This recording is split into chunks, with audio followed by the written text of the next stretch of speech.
ಹುಚ್ಚ ಹುಚ್ಚಂತರ ನಡ್ಕೊಂಬರ್ತಾ ಇದೀಯಾ, ಏನೋ ನಡೆಸ್ತಾ ಇದೀಯಾ. ನಡೀಲಿ ಅದಿರಲಿ, ಯಾಕೆ ನಾನು ಮಾತಾಡಿಸ್ತಾ ಇಲ್ಲ? ಅವನು ಅಮ್ಮ ಹೇಳೋರೆ ರಮೇಶ್ ಜೊತೆ ಸೇರಬೇಡ, ಅವನು ಸರಿ ಇಲ್ಲ, ಸೋಂಬೇರಿ, ಕೆಲಸ ಕಾರ್ಯ ಮಾಡಲ್ಲ, ಬೀದಿ ನಾಯಿ ಥರ ಅಲಿತಿರ್ತಾನೆ, ಅವನ ಜೊತೆ ಸೇರಿದ್ರೆ ನೀನು ಹಾಳಾಗಿ ಹೋಗ್ತೀಯಾ ಅಂತ ಹೇಳಿದ್ರು. ಅದಕ್ಕೆ ನಿನ್ನ ಸೇರ್ತಿಲ್ಲ. ಹಂಗೆ ಅಮ್ಮ ಲೋನ್ ಮಾಡಿ 3 ಲಕ್ಷ ಕೊಟ್ಟರೆ, ಏನಾದರೂ ಬಿಸ್ನೆಸ್ ಮಾಡು, ಆದರೆ ರಮೇಶಿಗೆ ಮಾತ್ರ ಸೇರಿಸ್ಕೋಬೇಡ ಅಂತ ಹೇಳಿದ್ರೆ ಅದಕ್ಕೆ ನೀನು ಅವಾಯ್ಡ್ ಮಾಡ್ತಾರೆ. ನಾನು ಹಲೋ, ನಮ್ಮಮ್ಮನ ಹೇಳಿದ್ದಾರೆ ಆ ಊತಿಕೇತ ನನ್ನ ಮಗನ ಹತ್ರ ಸೇರ್ಬೇಡ, ಬೆಳಗ್ಗೆನೆ ಕುಡಿದು ರಸ್ತೆಯಲ್ಲಿ ಬಿದ್ದಿರ್ತಾನೆ, ಯಾವ ಮೂರಲ್ಲಿ ಬಿದ್ದಿರ್ತಾನೆ ಗೊತ್ತಿಲ್ಲ, ಜವಾಬ್ದಾರಿ ಒಂದು ಚೂರು ಇಲ್ಲ, ಅವನ ಜೊತೆ ಸೇರಿ ನೀನು ಹಾಳಾಗ್ತೀಯ ಅಂತ ಹೇಳಿದ್ದಾರೆ. ಆದರೂ ನೀನು ನನ್ನ ಫ್ರೆಂಡು ಅಂತ ಒಂದು ಲಾಭದ ವಿಷಯ ಹೇಳ ಅಂತ ಬಂದೆ, ನನ್ನನ್ನೇ ಅವಾಯ್ಡ್ ಮಾಡ್ತೀಯಾ? ಹೋಗಲೇ.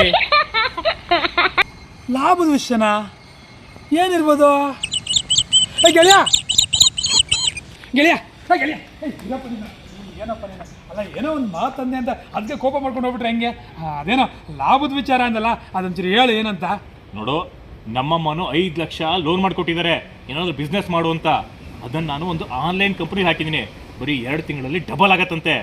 ಅದೇ ಖುಷಿ ವಿಚಾರನ ನಿನಗೂ ಹೇಳಿ ನಿನ್ನ ದುಡ್ಡು ಡಬಲ್ ಮಾಡೋಣ ಅಂತ ಹೇಳಕ್ಕೆ ಬಂದರೆ ನನಗೆ ಕಾಂಚಿಲಿ ತೋರಿಸ್ತೀಯಾ? ನಮ್ಮಮ್ಮನ ಹೇಳಿದ್ರು ಆ ಸುರೇಶ್ ಅಂತ ಸೇರ್ಬೇಡ ಅಂತ ಹೇಳಿದ್ರು, ಗೊತ್ತಾ? ಗೆಳೆಯ ಇರಲಿ, ನಮ್ಮಿಬ್ಬರು ನಡುವೆ ಆ ವಿಚಾರಗಳೆಲ್ಲ ಬಂದು ಹೋಗ್ತಿದ್ರೆ ಅದಕ್ಕೆಲ್ಲ ತಲೆ ಕೆಡಿಸ್ಕೋಬಾರ್ದು, ಬಿಟ್ಬಿಡೋಣ. ಈಗ ನಿನ್ನ ಫ್ರೆಂಡ್ಗಳು ನಂದು 3 ಲಕ್ಷ ಕೊಡ್ತೀನಿ, ಡಬಲ್ ಆಗೋ ಥರದ್ದೇನೋ ಮಾಡಪ್ಪ.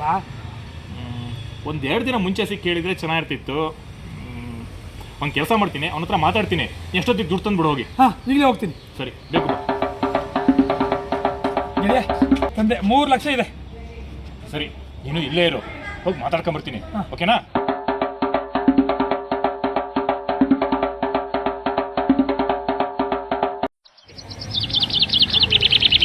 ಮಗ, ನಿನ್ನ ಕೆಲಸ ಆಯ್ತು, ನೀನು 2 ತಿಂಗಳು ದುಡ್ಡು ಡಬಲ್ಲು, ತಲೆನೇ ಕೆಡ್ಸ್ಕೊಬೇಡ.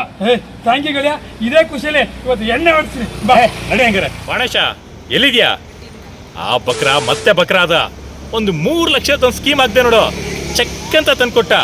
ಯಾರಿಗೋ ಕೊಡ್ತೀನಿ ಅಂತೇಳಿ ಇಲ್ಲಿಂದ ಎಸ್ಕೇಪ್ ಆಗಿದ್ದೀನಿ. 15 ದಿನ ಫುಲ್ ಎಂಜಾಯ್ ಮಾಡೋಣ. ನೀ ರೆಸಾರ್ಟಲ್ಲೇ ಇರೋ, ಬರ್ತಾ ಇದ್ದೀನಿ, ಓಕೆ? ರೆಡಿ ಇರೋ, ಫುಲ್ ಎಂಜಾಯ್ ಮಾಡೋಣ, ಓಕೆ?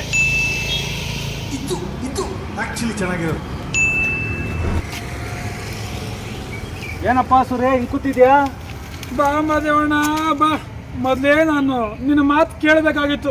ಏಕೆ? ಅವನ ನಮ್ಮ ರಮೇಶ್ ನಂಬ್ಕೊಂಡು 3 ಲಕ್ಷ 3 ನಾಮಕ್ಕೆ ಹೋದ. ಏನಾಯ್ತು ಅಂತದ್ದು? ಏನ್ ನನ್ನ ಹತ್ರ 3 ಲಕ್ಷ ಇತ್ತು, ಅವನದೇನೋ ಆನ್ಲೈನ್ಗೆ ಹಾಕಿದ್ರೆ ಡಬಲ್ ಆಗುತ್ತೆ, ನಾನು 5 ಲಕ್ಷ ಹಾಕಿದ್ರೆ ನೀನು ಹಾಕು ಅಂದ. ಅವ್ರ ಗೆಳೆಯ ಹೇಳ್ತಾವನಲ್ಲ ಅಂದ್ರೆ ನಂಬಿ ಹಾಕಿದೆ. ಏನ್ ಮಾಡ್ದ? ಹೋಯ್ತು ಇಲ್ಲ ಅಂತ ಅವನಿಗ. ಯಾರು ಅವನು? ಅವ್ನು ಆ ಮುಖಾನೇ ತೋರಿಸಿಲ್ಲ, ಅವ್ನು ಕರ್ಕೊಂಡೋದ, ದೂರ ನಿಂತ್ಕೊಂಡಿರು, ಬಾಸ್ ಕಾರಲ್ಲಿ ಅವ್ರೆ ಅಂತ ಹೋಗಿ ಕಾರಲ್ಲಿ ಕೊಟ್ಟು ಬಂದ. ಅವ್ನ ಮುಖನ ನೋಡಿಲ್ವಾ ನೀನು? ಅವ್ನ ಮುಖಾನು ನೋಡಿಲ್ಲ. ಈಗ ರಮೇಶನು ಎಸ್ಕೇಪ. ಸರಿ ಹೋಯ್ತು. ಸುರೇ, ನಾನು ನಿನ್ಗೆ ಎಷ್ಟು ಸಲ ಹೇಳಿದ್ದೀನಿ, ಈ ಮನಿ ಡಬಲ್ ಮಾಡ್ತೀನಿ, ತ್ರಿಬಲ್ ಮಾಡ್ತೀನಿ, ಜಾಸ್ತಿ ಕೊಡ್ತೀನಿ ಅನ್ನೋರೆಲ್ಲ ನಂಬಕ್ಕೆ ಹೋಗ್ಬಾರ್ದು, ಮೋಸ ಅಂತ. ನೋಡು, ನಾವು ದುಡ್ದಿದ್ದೇ ನಮ್ಗೆ ಉಳಿಯಲ್ಲ, ಬೇರೆಯವ್ರ ದುಡ್ಡು ಉಳಿತದ. ಅದಕ್ಕೆ ನಿನ್ಗೆ ಹೇಳಿದ್ದು, ಅಂತ ಸವಾಸ ಬಿಟ್ಬಿಟ್ಟು ನಾನು ತೋಟದಲ್ಲಿ ಬಂದು ಕೆಲಸ ಮಾಡ್ಕೊಂಡಿರೋ, ಜೀವನ ನಡೆಯುತ್ತೆ ಅಂತ. ಬೇಕು ಕೇಳ್ತೀಯ ನೀನು? ಬಾ ಬಾ ಬಾ, ಆಗಿದ್ದೆಲ್ಲ ಆಗೋಯ್ತು, ಸುಮ್ಮನೆ ನಾನು ತೋಟದಲ್ಲಿ ಮ್ಯಾನೇಜರು ಅದೋ ಇದೋ ನೋಡ್ಕೊಂಡಿರೋ, ಬಾ.